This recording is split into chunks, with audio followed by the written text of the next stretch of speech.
went to Newcastle because it was our week of evangelism training, which for the whole DTS, and we gathered with several other DTSs and and the School of Evangelism, from Norway. We gathered together to do one big teaching week on evangelism rather than each base doing it separately. And we find that it comes together a lot better that way. Gives us a chance to get the teaching and the experience all in one week, and that turns out to be a really good thing. Newcastle was really challenging. It took me right out of my comfort zone, but at the same time it was really, really rewarding. We did a lot of street evangelism, and we just went onto the streets and into the pubs and were just telling people about God, and people were really open, and I just never realised that I would be able to do anything like that. So God really showed me that I could. Well, I was out in Newcastle train station about 9 o'clock at night, and I never thought of evangelism very much in my life,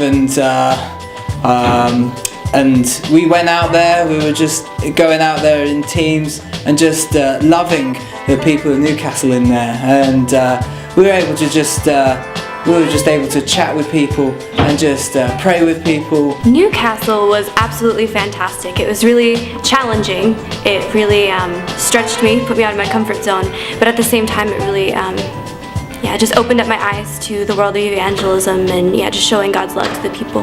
I think it's been a great week for the students, and really just the thing that stood out for me is just the way in which they kept saying yes to God and obeying what God was saying, and even when they got denied by people, they just kept stepping out and saying yes to God, which is awesome. So it's been a great week.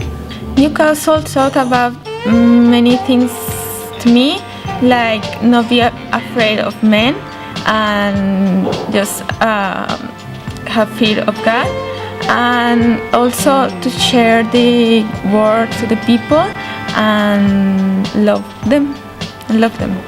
Something that I learned in Newcastle was I think God was really teaching me to be a bit more intentional with who I speak to, and just looking for opportunities just to speak in people's lives, to pick up on things that they were saying and ask questions appropriately.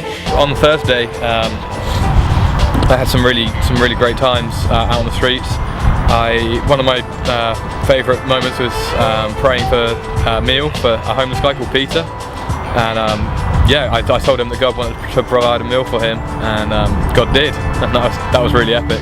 Newcastle was one of those weeks where there was so many options and so many opportunities that I had a hard time choosing, but the nice thing about it is if we weren't able to do one thing one day, the next day we had an opportunity to do it. And just being able to invest in the lives of the pastors and the churches of Newcastle and to encourage them, I think that's what the high point was for me. I did go painting, doing some practical work, and that was a huge blessing for me. One of the ladies who went to the church came while we were painting and was almost in tears when she saw the transformation. So that for me made the whole week worth it. Two things for me really happened in Newcastle. One was to see the DTS come together as a team, really seeing those guys get impacted by God as a team and individually. Some people really got prayed for and really got rocked by the Holy Spirit, which was amazing. And the second one was really just me. God really kind of refused and reanimated me. And she said she didn't believe in God when I asked if I could pray for her.